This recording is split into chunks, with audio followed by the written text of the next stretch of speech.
Attention à tous les spectateurs, des nouvelles choquantes viennent d'arriver. Des étudiants d'une célèbre école internationale en Pologne prévoyaient initialement un voyage en Italie, mais en raison d'une défaillance technique soudaine de l'avion, ils ont dû effectuer un atterrissage d'urgence à l'aéroport Charles de Gaulle à Paris. Cependant, dès l'instant où ces étudiants ont foulé le sol français, une histoire incroyable a commencé. Nous avions beaucoup de préjugés sur la France, mais le résultat a dépassé toutes nos attentes par rapport à l'Italie. Cela nous a fait réaliser à quel point nous étions naïfs, déclare Jakub Kowalski, le président du conseil des élèves de 18 ans, et ses 24 camarades de classe venus de Pologne. Leur vision du monde a complètement changé en quelques jours seulement. Qu'ont-ils vu en France qui a poussé ces étudiants à abandonner leur plan de voyage en Italie et à vouloir rester en France le plus longtemps possible? L'histoire d'une expérience inattendue en France par des étudiants d'une célèbre école polonaise. Écoutez dès maintenant. Bonjour, je m'appelle Jakub Kowalski. Je suis un lycéen de 18 ans et président du conseil des élèves au lycée international Battery à Varsovie, en Pologne. Notre école est un établissement privé de premier plan en Pologne, connu pour ses voyages annuels à l'étranger. L'année dernière, nous étions en Allemagne. Il y a 2 ans au Royaume-Uni. Et cette année, notre objectif était l'Italie. Initialement, notre plan consistait en un voyage d'1 semaine à Rome et à Milan. Honnêtement, je ne m'attendais pas à grand-chose de ce voyage. En discutant avec mes amis, nous pensions simplement que si c'était l'Italie, ce serait cool pour la pizza et l'histoire. Nous avions des idées reçues sur la France, pensant que c'était un pays arrogant et cher, quelque part à l'ouest. Le matin du départ, j'ai retrouvé mes amis à l'aéroport de Varsovie-Chopin. Tout le monde était très excité. Notre groupe comptait 25 étudiants et 3 professeurs accompagnateurs. Une fois dans l'avion, nous discutions encore de ce que nous allions voir et manger en Italie. Mais pendant le vol au-dessus des Alpes, un imprévu s'est produit. Le capitaine a annoncé une défaillance technique nécessitant un atterrissage dans le grand aéroport le plus proche. Les hôtesses de l'air nous ont demandé de rattacher nos ceintures. L'atmosphère dans la cabine est devenue instantanément tendue. En regardant par le hublot, j'ai vu les lumières nocturnes, mais elles ne ressemblaient pas à celles de Rome. Le capitaine a annoncé de nouveau que nous atterrissions à l'aéroport international Charles de Gaulle. À ce moment-là, je ne savais même pas exactement où se situait cet aéroport par rapport à notre destination. Cassis, mon ami assise à côté de moi, a trouvé l'information sur son smartphone et a dit que c'était la France. Jusqu'à l'atterrissage, je pensais encore que nous allions juste nous arrêter pour vérifier les moteurs et repartir vers l'Italie. Je pensais que nous passerions une nuit en France et continuerions notre route. Mais dès l'instant où je suis descendu de la passerelle de l'avion, j'ai commencé à comprendre à quel point je me trompais. La première chose qui m'a frappé à l'aéroport Charles de Gaulle, c'est sa taille. Il était beaucoup plus grand que je ne l'imaginais. Comparé à l'aéroport de Varsovie, il était incroyablement spacieux et artistique. Mais ce n'était pas seulement la taille. Le sol de l'aéroport était poli comme un miroir, et tout était organisé avec un ordre parfait. Plus impressionnante encore fut la réaction du personnel de l'aéroport. Quand ils ont su que nous étions des étudiants polonais, l'un des employés a essayé de nous expliquer le chemin avec quelques mots de polonais qu'il connaissait. Bien que son polonais fût imparfait, on sentait un désir sincère de nous aider. Malgré la situation d'urgence, personne ne montrait de précipitation ou d'agacement. Il nous expliquait patiemment et calmement tous les détails. Le passage au contrôle des passeports fut aussi une expérience agréable.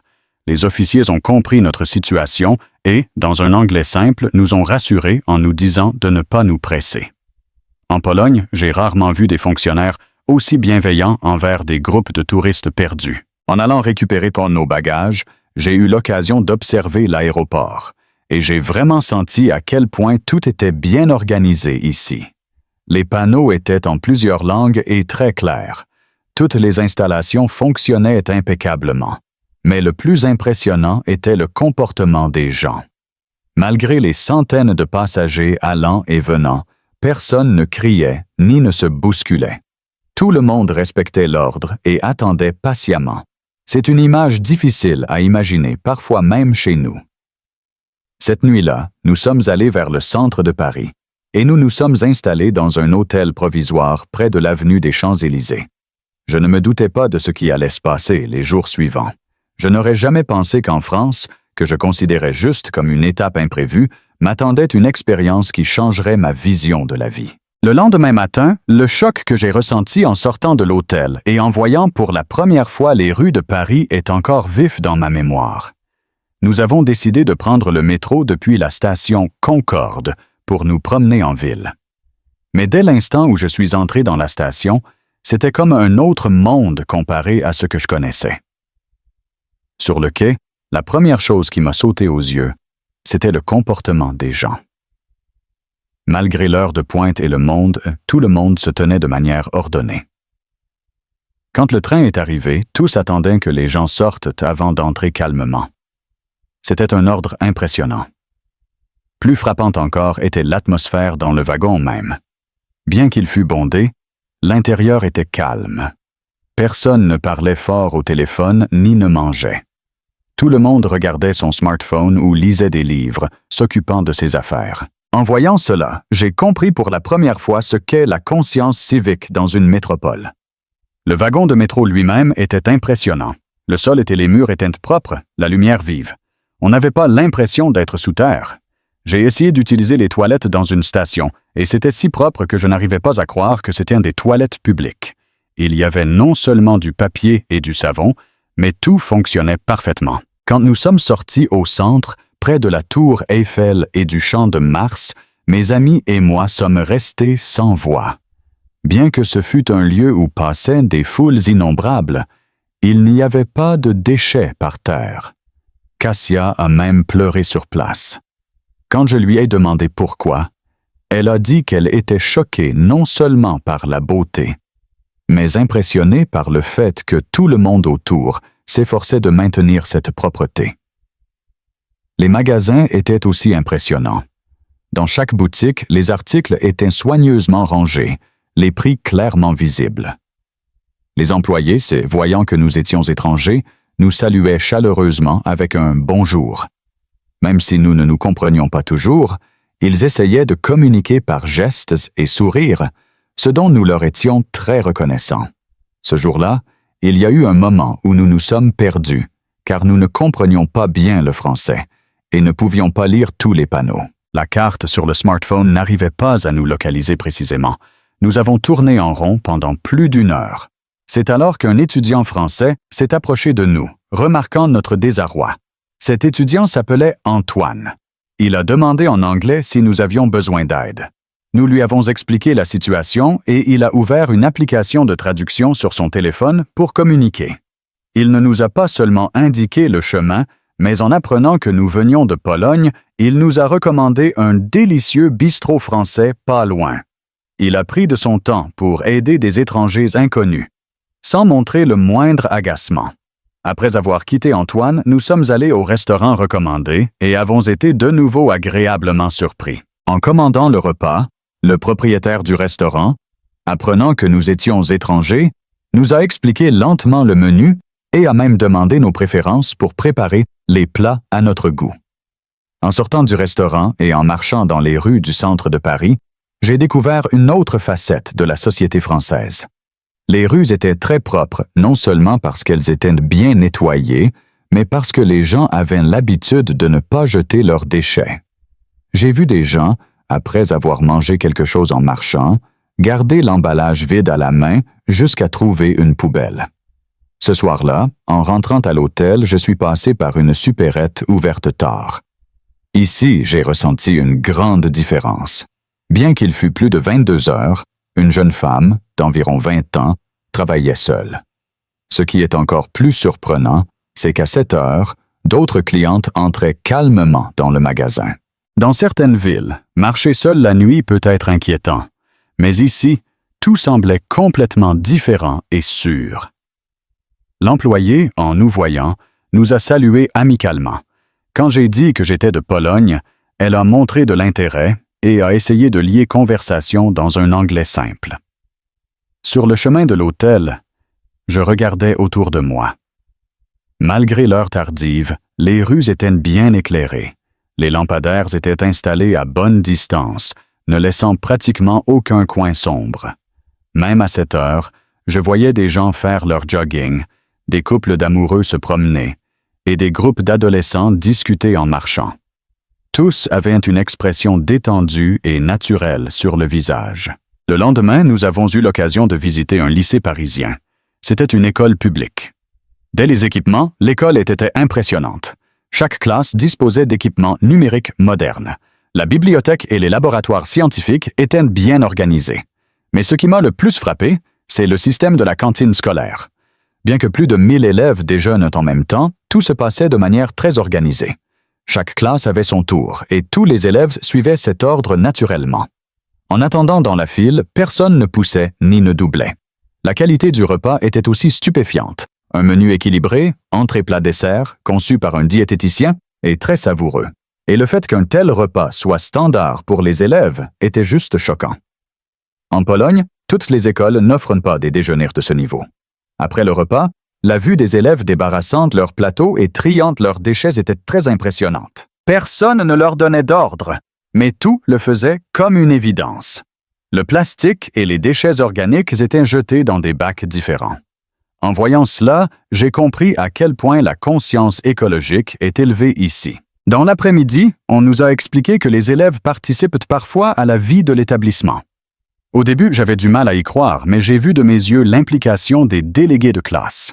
J'ai senti la particularité de l'éducation française. Elle ne donne pas seulement des connaissances, mais éduque au sens de la communauté et de la responsabilité citoyenne. Ce soir-là, j'ai eu l'occasion de revoir Antoine. Nous avions convenu de nous retrouver dans un café parisien typique et avons parlé des différences culturelles entre la France et la Pologne. J'ai appris beaucoup de choses.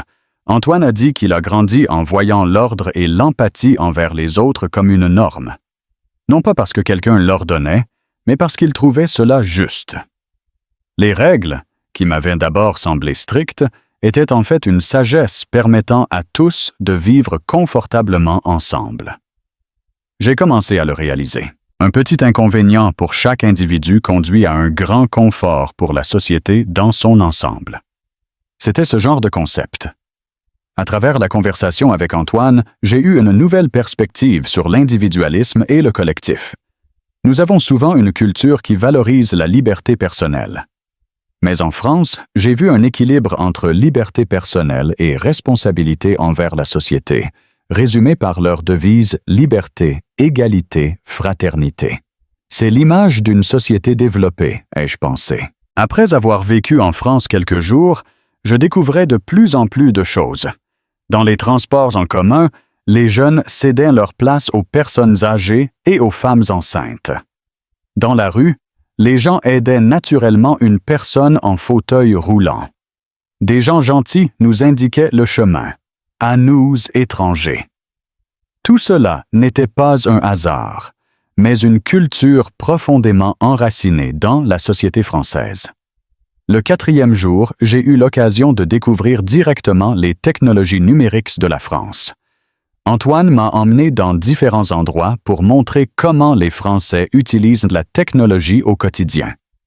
Au début, je pensais juste que c'était être un pays technologiquement avancé, mais quand je l'ai expérimenté, j'ai compris que c'était plus que ça. Dès la commande du café le matin, c'était frappant. Antoine utilisait une application pour commander à l'avance. Quand nous sommes arrivés au café, c'était prêt.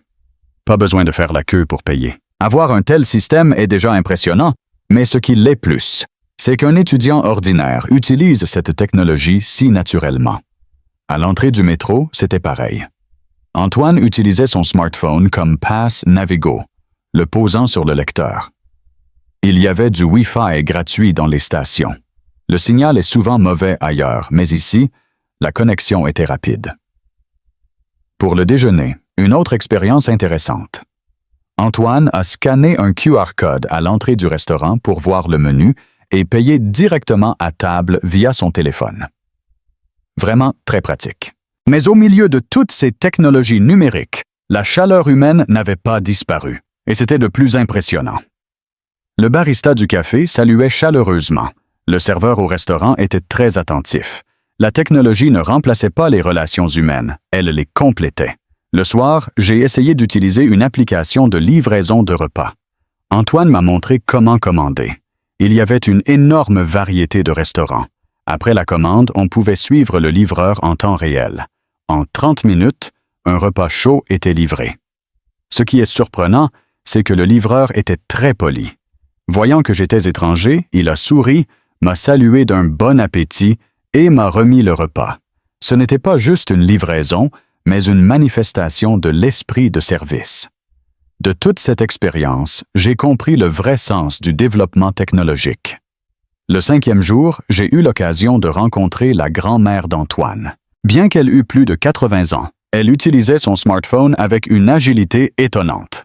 Elle a raconté qu'elle faisait ses courses en ligne, prenait ses rendez-vous médicaux sur une application appelée Doctolib et passait même des appels vidéo avec ses petits-enfants.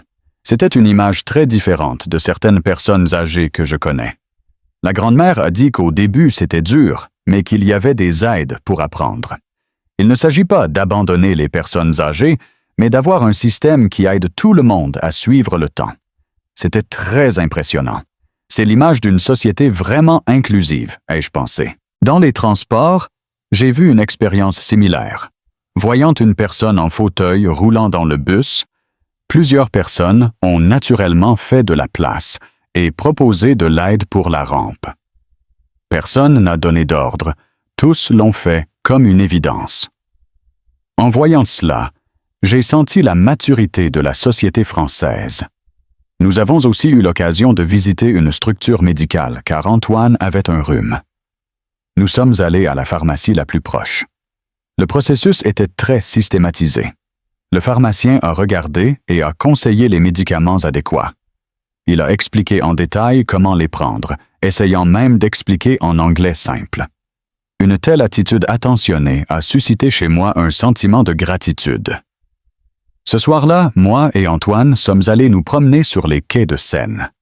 Malgré l'heure tardive, il y avait beaucoup de gens faisant du sport ou se détendant.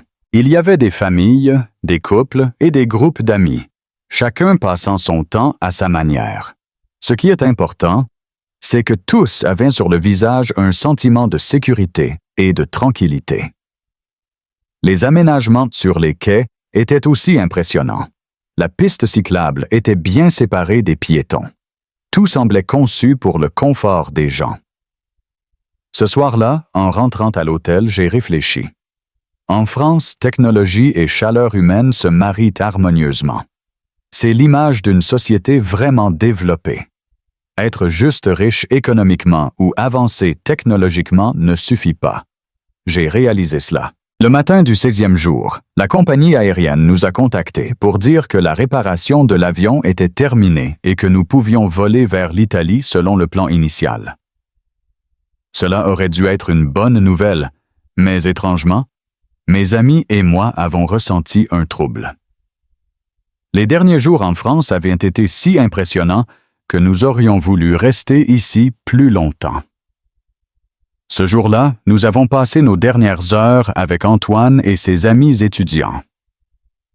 Nous nous sommes retrouvés dans le quartier latin et avons parlé franchement des cultures françaises et polonaises. La gêne initiale due aux différences avait laissé place à la compréhension mutuelle.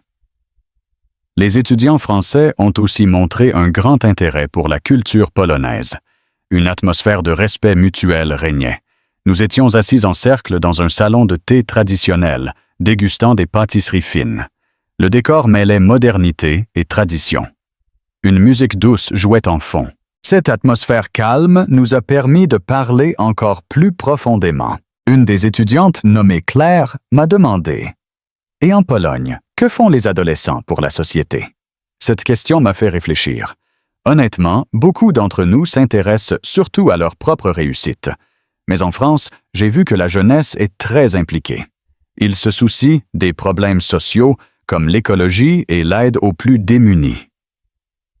Un autre ami, nommé Louis, a demandé « Quelles valeurs considérez-vous comme les plus importantes ?» Cassia a répondu au nom de tous. Avant de venir en France, nous aurions peut-être répondu la liberté et le succès personnel. Mais maintenant, je pense que se soucier des autres et la responsabilité envers la société sont tout aussi importantes. Cette phrase exprimait nos sentiments à tous. Le propriétaire du salon de thé, un homme de 60 ans, a entendu notre conversation et s'est joint à nous. Il a dit que la France s'est développée non seulement grâce à l'économie, mais grâce à l'esprit des Lumières et des gens. Quand chacun pense aux autres, la société dans son ensemble devient meilleure, a-t-il dit. Il nous a parlé de l'histoire et des changements dans la société française. Nous avons appris que la liberté doit aller de pair avec la responsabilité. Ces mots nous ont aidés à mieux comprendre la société française. Mes amis polonais ont aussi commencé à partager leurs sentiments. Marek a dit « Ce qui m'a frappé le plus, c'est que les Français respectent souvent les règles par civisme.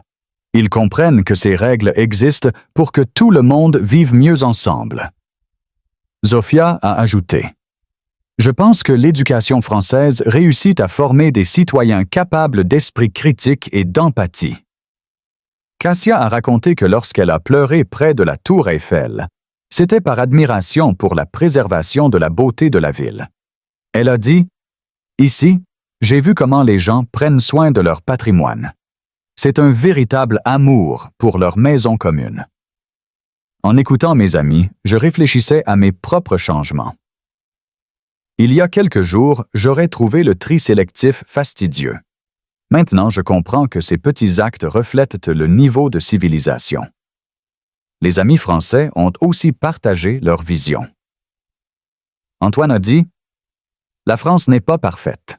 Nous avons beaucoup de problèmes à régler, des grèves, des débats, mais nous avons cette volonté commune de débattre pour rendre la société meilleure. » Claire a ajouté « On nous apprend dès l'enfance à avoir une conscience citoyenne, à être utile à la société.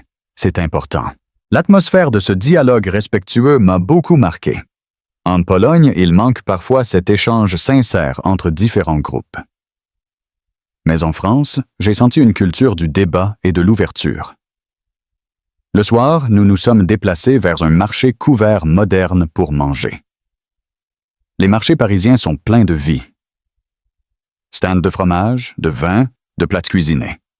Nous avons goûté à la quiche, au bœuf bourguignon.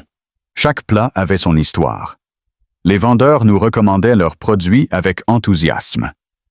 Cette convivialité créait une chaleur particulière. En mangeant, nous avons continué notre échange.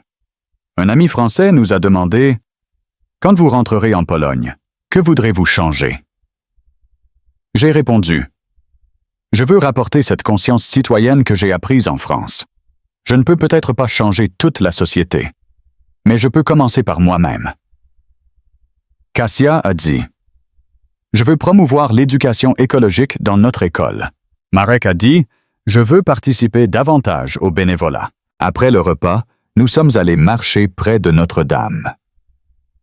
La Paris nocturne était magnifique. La Seine reflétait les lumières. Il y avait une brise légère. Nous nous sommes assis sur un banc, partageant nos rêves. Antoine a raconté que son rêve est de devenir professeur pour éduquer les futures générations. Claire voulait travailler dans le développement durable. En écoutant ces jeunes Français, j'ai été impressionné par leur détermination. Ils ne cherchaient pas seulement le succès personnel, mais à aider la société. Un tel regard large est précieux. À ce moment, j'ai compris la vraie force de la société française. Ce n'est pas seulement l'économie, mais le fait que les gens aspirent à un monde meilleur. Quand la nuit fut avancée, nous avons dû nous dire au revoir. Bien que nous n'ayons été ensemble que quelques jours, nous avions noué une amitié solide. Nous avons échangé nos contacts. En nous raccompagnant à l'hôtel, j'ai regardé le paysage nocturne de Paris. Demain, Nous devions partir pour l'Italie. Mais je savais que la France avait semé une graine dans nos cœurs. Elle nous rappellera quelles valeurs valent vraiment la peine d'être cherchées. La France nous a appris non seulement la politesse extérieure, mais la solidarité intérieure. 6 mois plus tard, j'ai postulé pour un programme d'échange étudiant à la Sorbonne à Paris. Bien que mon niveau de français fût encore moyen, j'étais confiant. Heureusement, j'ai été accepté et j'ai pu revenir en France. Le sentiment d'excitation en arrivant de nouveau à l'aéroport Charles de Gaulle 1 an plus tard est indescriptible. Cette fois, j'étais étudiant, ce qui m'a permis de comprendre encore mieux la société. Antoine m'a accueilli à l'aéroport. La joie des retrouvailles était immense. La vie universitaire a été un processus d'apprentissage continu. Maintenant, en regardant en arrière, cet atterrissage d'urgence était le moment le plus important qui a changé ma vie. À travers la France, j'ai appris ce que signifie être un pays vraiment développé. Et surtout, ma vision du monde s'est élargie. Maintenant, j'ai un rêve. Après mon retour en Pologne, je veux utiliser ce que j'ai appris en France pour le développement de mon pays. Un jour, je veux être un pont entre la France et la Pologne. Et tout a commencé par cet atterrissage inattendu. Ce que j'ai découvert en France, ce n'est pas juste des rues propres ou de la technologie. C'est l'esprit citoyen et la culture du bien commun. L'expérience en France m'a fait comprendre que le vrai développement, c'est quand les âmes des gens deviennent plus riches. Je veux devenir quelqu'un qui puisse diffuser une telle culture en Pologne. Pendant mes études en France, j'ai eu l'occasion d'explorer différentes régions. Pour le premier grand voyage, nous avons choisi Bordeaux et la vallée de la Loire pour l'histoire et la culture. Nous avons pris le TGV depuis Paris et sommes arrivés en quelques heures. La ponctualité et le confort du train m'ont impressionné.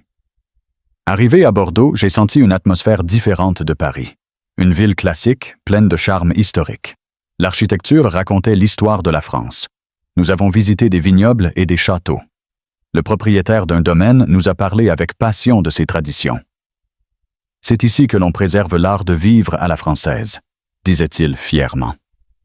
Cette préservation de la culture m'a touché. La deuxième étape fut Nice, sur la Côte d'Azur. Si Bordeaux représente la tradition, Nice montre l'adaptation à la modernité et la beauté de la mer. Les bâtiments colorés, les plages animées. Mais ce qui m'a impressionné, c'est la protection du littoral. Nous avons marché sur la promenade des Anglais et rencontré un retraité qui faisait son jogging.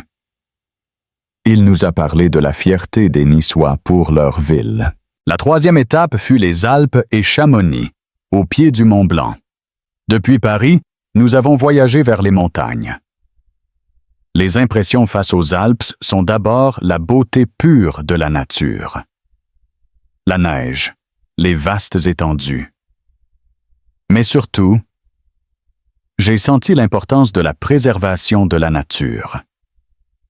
Nous avons participé à une action de ramassage de déchets en montagne avec un groupe écologique local. En voyant cela, j'ai senti l'urgence de protéger l'environnement. Un guide de montagne nous a dit « Les Alpes sont le château d'eau de l'Europe. En les protégeant, nous protégeons notre avenir. » Cela m'a aidé à comprendre que l'écologie est l'affaire de tous. Chaque voyage a approfondi ma compréhension de la France. Ce pays, bien que pas immense géographiquement, est immense par sa diversité culturelle. De l'ouest à l'est, du nord au sud, tous les éléments coexistent harmonieusement. Et surtout, les Français savent préserver les traditions tout en créant du nouveau. Quand le programme d'échange s'est terminé, et que je suis rentré en Pologne, j'étais devenu une autre personne. J'ai appris à voir les problèmes sous différents angles. De retour à Varsovie, j'ai commencé à participer activement à la vie sociale. J'ai fondé un club d'études de la culture française à mon université. J'ai commencé à participer à des projets éducatifs, espérant appliquer les concepts appris en France. Mon amitié avec Antoine continue. Nous planifions un projet d'échange jeunesse entre nos pays. Chez moi, à Varsovie, J'applique le mode de vie appris en France. Je participe à des actions écologiques, je respecte l'ordre et j'aide les autres. Voyant mes changements, ma famille et mes amis se sont intéressés à la France. Grâce à mes récits, beaucoup ont voulu en savoir plus. Certains amis planifient même un voyage. Je me prépare maintenant pour un master en lien avec la France. Cet atterrissage d'urgence a vraiment changé mon chemin de vie. Si ce n'était pas pour cette expérience, je n'aurais jamais connu ce pays sous cet angle.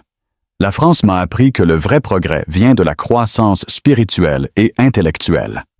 Quand on pense aux autres, la société devient meilleure. Ce principe s'applique au monde entier. Maintenant, je veux devenir un ambassadeur culturel reliant la France et la Pologne, et le point de départ fut cet atterrissage à Charles de Gaulle.